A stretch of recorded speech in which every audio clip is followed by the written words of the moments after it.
মাগরিবের নামাজ আদায় করেছি। মাগরিবের নামাজ আদায়ের পরে আপনাদের সামনে দাঁড়িয়েছি আপনাদের এলাকার সন্তান হিসেবে, আপনাদের ভাই হিসেবে দোয়া চাই। যদিও নির্বাচনের তফসিল দিয়েছে, সেই ক্ষেত্রে কিছু বিধিবিধান আছে। আনুষ্ঠানিকভাবে হয়তো প্রচারণা কিছুদিন পরেই শুরু হবে।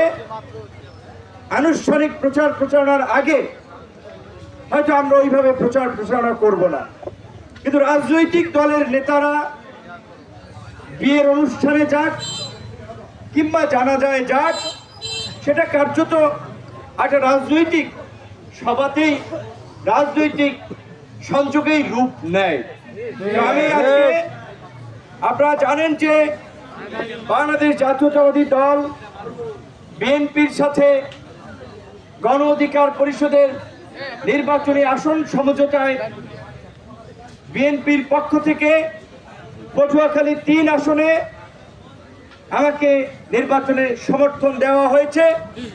আমি বিএনপির ভারপ্রাপ্ত চেয়ারম্যান জনাব তারেক রহমান থেকে শুরু করে এই জেলা এবং উপজেলার এই জনপদে যারা বিএনপিকে প্রতিষ্ঠিত করেছে, বিএনপিকে টিকিয়ে রেখেছে ফ্যাসিবাদের সময়ে, তাদের প্রতি কৃতজ্ঞতা প্রকাশ করি। এখানে জানেন আপনারা, আমাদের এখানে কিছুক্ষণ আগে আপনাদের সাথে শুভেচ্ছা বিনিময় করেছেন আলাদ গোলাম মোস্তফা সাহেব।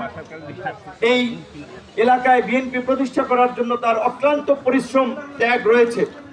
ছাত্র দলের সাবেক কেন্দ্রীয় নেতা, কারা নির্যাতিত ছাত্র নেতা ইখতিয়ার কবির ভাইও আপনাদের মাঝে শুভেচ্ছা বিনিময় করেছে। আমরা ঢাকা থেকে একযোগে এসেছি। মূলত এইটা আমাদের কোনো পরিকল্পিত পথসভা কিংবা এখানে থামবো, এইটা কোনোভাবেই আমাদের কিন্তু প্ল্যানে ছিল না। তাহলে তো আপনারা জানতে পারতেন আগে ভাগেই। নামাজের বিরতিতে আমরা এখানে দাঁড়িয়েছি আপনাদের সাথে সালাম বিনিময় করার জন্য, শুভেচ্ছা বিনিময় করার জন্য এবং আপনাদের দোয়া চাই। আপনারা জানেন যে আগামীতে নির্বাচন করলে বিভিন্ন রাজনৈতিক দল বিশেষ করে যে নির্বাচন করবে সেটা আনুষ্ঠানিকভাবে মার্কার বিষয়টা রিটার্নিং কর্মকর্তা সিদ্ধান্ত দিবেন।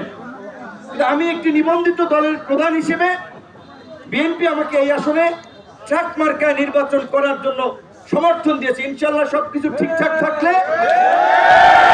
আগামী 12ই ফেব্রুয়ারির নির্বাচন, তখন ইনশাল্লাহ ট্রাক মার্কায় আপনাদের কাছে ভোট চাইব।